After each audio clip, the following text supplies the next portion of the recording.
Okay. Now, in up to lecture one, video lecture 1 to 5, we have discussed about our first chapter, that was Introduction to Data Structure.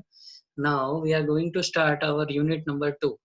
So unit number 2, that belongs to a linear data structure. Okay. So now you people are aware about what exactly the linear data structure is. Okay. So now if we are talking about a linear data structure, so in which your data is going to be arranged in a proper sequence. So we are having a many examples of linear data structure, out of which the first one is what? Array. Then after we can also have a concept of array, stack, queue, linked list, that all are belongs to a unit number 2. Okay, so but we'll discuss a one by one in a detail now. Okay, so your first basic linear data structure is what? Array. So now we'll start with the chapter array. Okay, so now you have already learned about array in your CPU subject, okay? Because you people have already learned the C language, okay? In which you have already learned the concept of what? Array.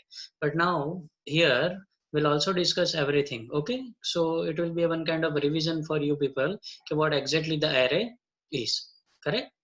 So now outline of this chapter array. So first you have to understand what exactly the array. So it means that belongs to a definition of array. Okay, then after we'll also discuss about the types of array. Then after we are going to discuss about the representation of array. Then after application of array, and one more concept of one kind of matrix which is known as a sparse matrix, that we are going to cover in these chapters. Okay, so now we'll start a one by one topic. Okay, so first we'll start with the definition. Obviously what exactly the array is and why we are using the array. Okay, when we are trying to learn something new, your first question in your mind will be what? Okay, why we are going to learn this thing? Okay, so you must know that thing first. Okay, so now we'll start with a one by one topic. The first one, that is what is an array? Correct. So now just revise, like just think like that. If array is not there, then what will happen? Then you will come to understand why we require a what? Array. Understand? Like say for example, if suppose I am trying to tell you write down a one program. Suppose, but before that you just keep in mind that you are not aware about array. So like see here, if suppose I am trying to give you a one program in which you have to take a 5 values, integer value, okay, from a user, or you have to assign to some variables, and then you have to simply just print that value. Now think that you are not aware about array. So how you will proceed? So definitely what you will do, first you will take a 5 variables. Okay, you will declare 5 integer variable. You will assign some values to that all 5 variables. And then after you have to write down a 5-time printf statement to display the value of that particular all 5 variables. This is very simple example through which you can understand why we require what? Array. Now you can see all the 5 elements which you are going to take, that all are belongs to what? Integer types, correct?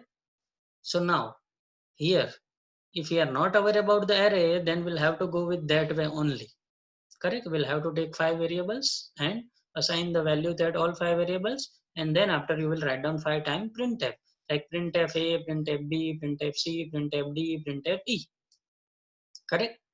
But that will be a too much time consuming task. Okay, you have to write down a lot many codes for that. Okay, your length of code will become too much large. Okay, so now if suppose you are having an array, correct, so your task will become too much easy. If you will work with an array, so your task will become a what? Too much easy. But the condition is what? Now here see, okay, whatever the number of element that you have taken, that all is having the same type. Like all 5 elements that belongs to which type? Integer type. Then and then you can apply the concept of what? Array.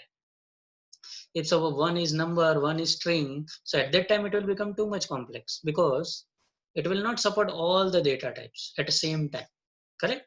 So now if you are going to use the concept of array, So whatever the number of elements that you are having, but the condition is what? That all element must belongs to a same data type. Correct? This is a necessary condition for what? Array. So now, as we have discussed, that array is nothing but it is also one kind of linear data structure that contain a group of elements. So obviously here we'll not have a single elements. We'll have a group of element. But whatever the group of elements that we are having, these elements are all of the same data type. As I have said, whatever the number of elements that you are taking, but that all element must belongs to same data type. Either that all belongs to an integer, either that all belongs to a character, whatever. But it should be a what? Same data type. Okay. So now array are commonly used in a computer program to organize data so that a related set of values can be easily sorted and searched. Correct? So if you will arrange a data in an array, so it will become too much easy to organize the data. Okay, and you can easily perform the various kind of operation on that particular data very easily. So finally, what we can say the array is? So array is what? Collection of data items, all of the same types. It means what? It will have a number of data, but that all are having a data type will be what? Same, and that access using a common name. It means what? Like in our previous example, what I said, okay, you have to take a 5 variables. Now that if you are using an array, there is no need to take a 5 variables. We can access using a common name. Okay. So when you are trying to use the concept of array, your task will become what? Too much easy.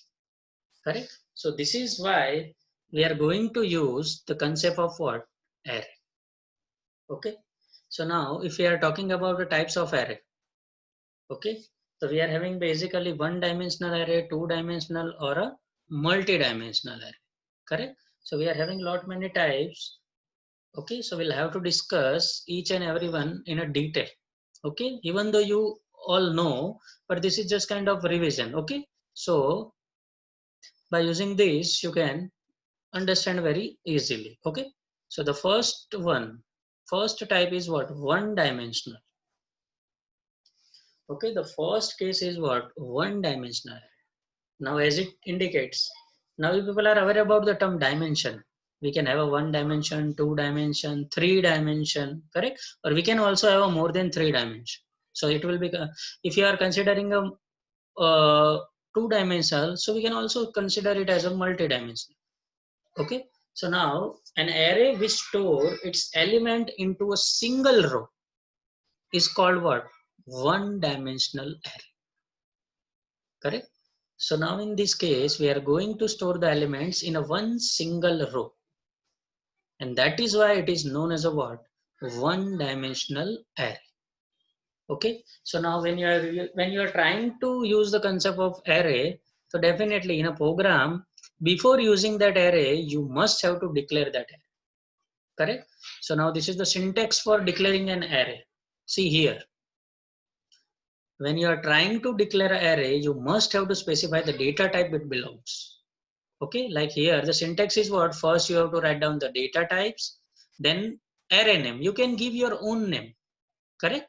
You can give the array name is user choice. And in a square bracket, we'll have to specify the array size. Okay, now when you are trying to declare any array, so definitely we'll have to give the name of that array as well as the size. Okay, now array is a static data structure. So in that case, before using that array, we'll have to declare it with a particular size. Okay, once you will identify, once you assign a particular size to that array, so that will be the limitation of that particular array. Okay, you can accommodate the number of elements or data items in array that is totally depends on the size of that particular array. Okay, now for example, let's say we are having a one array mark. Okay, we have given the name of array is what? Mark. Okay, the data type of this array is what? Float. And in a square bracket, here I have written a what? 5. It indicates what? Okay, this is a mark array. Here we have declared an array what? Mark. Of which type? Floating point type. Okay, and its size is what? 5. So if you will write down like this, so you can declare the array with this syntax. Okay, so what is the exactly meaning of this syntax? It meaning is what? It can hold or it can store 5 floating points value. Correct? This is a very simple way to understand the one-dimensional array. Okay, so now I hope all of you understand how to declare a one-dimensional array. Correct? So now if you will observe this, so this is a representation of one-dimensional array. See here. This is what? A representation of one-dimensional array. Our name of array is what? Marks. Okay, now keep in mind one thing. In case of in a one-dimensional array, we'll have always one row. Correct? And depends on the number of element, we'll have a number of boxes or a column, what we can say. Okay, so here you can see this is what? Mark of 0. So in case of array, your index will be always start from 0. Now here in this example, we have taken the size of array is what? 5. So if your index is starting from 0, so definitely your last index will be what? 4. So here you can hold a 5 floating points value. So the first floating point value will be at which location? Mark of 0. Second will be at what? Mark of 1. Third will be at mark of 2. Fourth value will be at mark of 3. And your fifth value, which will be stored at index number 4. So this is a representation of what? One-dimensional array. I hope now all of you clear about what exactly the one-dimensional array is. Okay. Now how to access array elements? Okay, so as I've said that if you want to access any array element, that you can work with a what? Indices. Indices is nothing but it is known as index. Okay, we can also say it a word index. So as I've said that in case of array, your index will be always start from what? 0.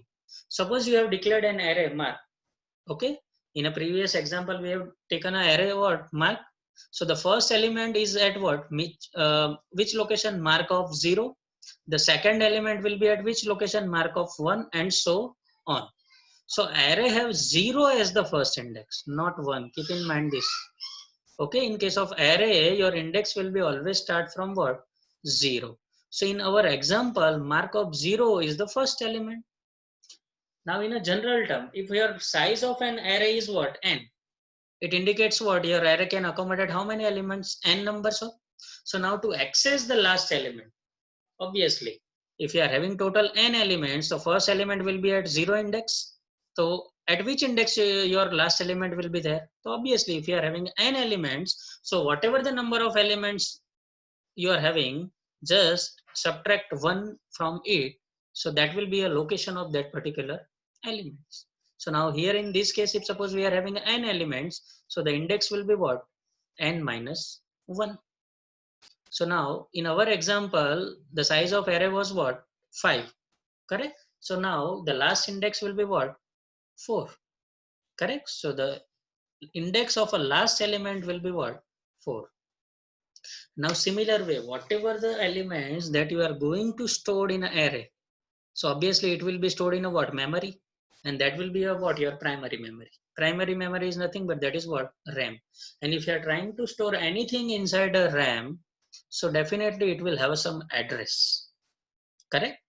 So now suppose in our example, our mark array, the total elements are what? 5, and first element is stored at which index? Mark of 0.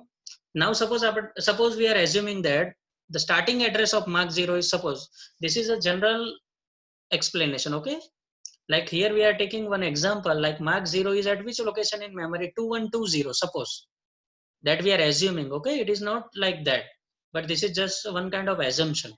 Suppose your starting address of mark 0, mark of 0 means what? Your first element, that is what? Suppose 2120. Then the address of the mark 1 will be what? 2124. Why it is like this? This is very much important. Okay, based on this, we'll have a lot many examples. Okay, so you have to understand this scenario. So the starting address, it means address of first element. That is what, 2120, which is at mark 0. Next element will be stored at what, mark 1. So now if you will see the difference, the address of first element is 2120 and address of the next element is what, 2124. So this indicates what, the first element has occupied 4 bytes of memory. Can we say like this? You can see the difference between these two address. 4 bytes is there. Similar way, the address of mark 1 will be 2124 and mark 2 will be what, 2128, and so on. This is because the size of a floating type of it also depends on the which kind of array you have taken. Now in our example, we have declared a floating point. So whenever you are having a floating point data, it will occupy a 4 bytes. Instead of that, if suppose you are having an integer, so obviously it will take a 2 bytes. Okay, if you are declaring an integer array, if suppose your first address is 2120, so address of next element will be what, 2122. It will be like this. So now in our case, we have taken the example of what, floating. So it will occupy, each element will occupy how many bytes? 4 bytes. Keep in mind this. Okay, it can be varied, depends on a data type which you are using. Correct? Now, how to initialize an array?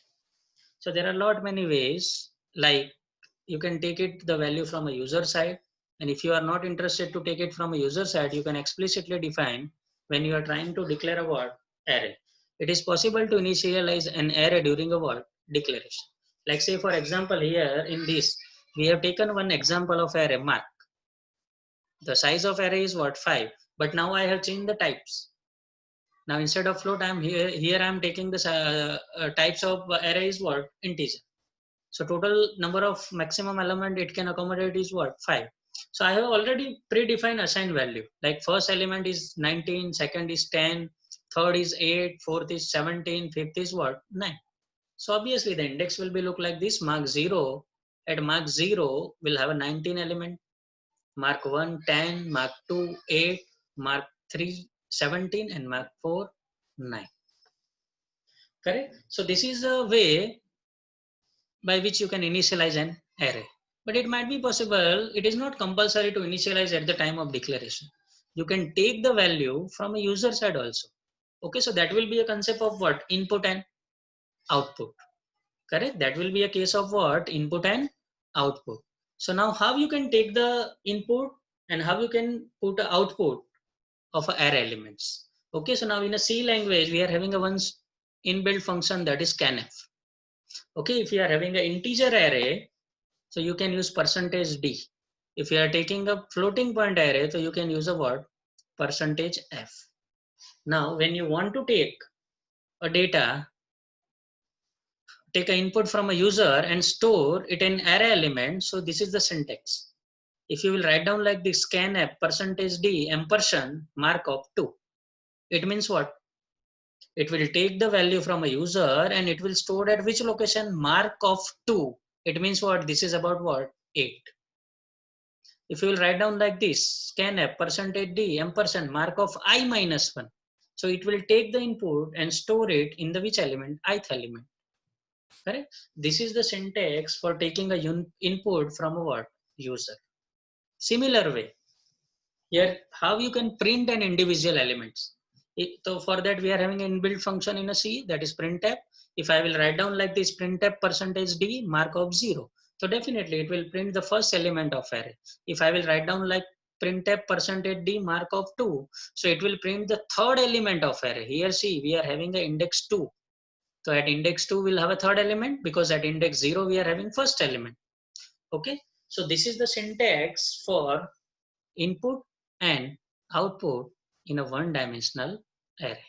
Okay, so this is about a one-dimensional array through which you can perform the various kind of thing, like how to declare an array, how to initialize an array, how to take the input from a user, and how to output or print individual element of an array. Okay, so these all are the basic things about a what? One-dimensional array. Okay, We are up to this, we are keeping in this video. In a next video, we are going to take one example of one dimensional array in which you can take the numbers of element from a user as well as number of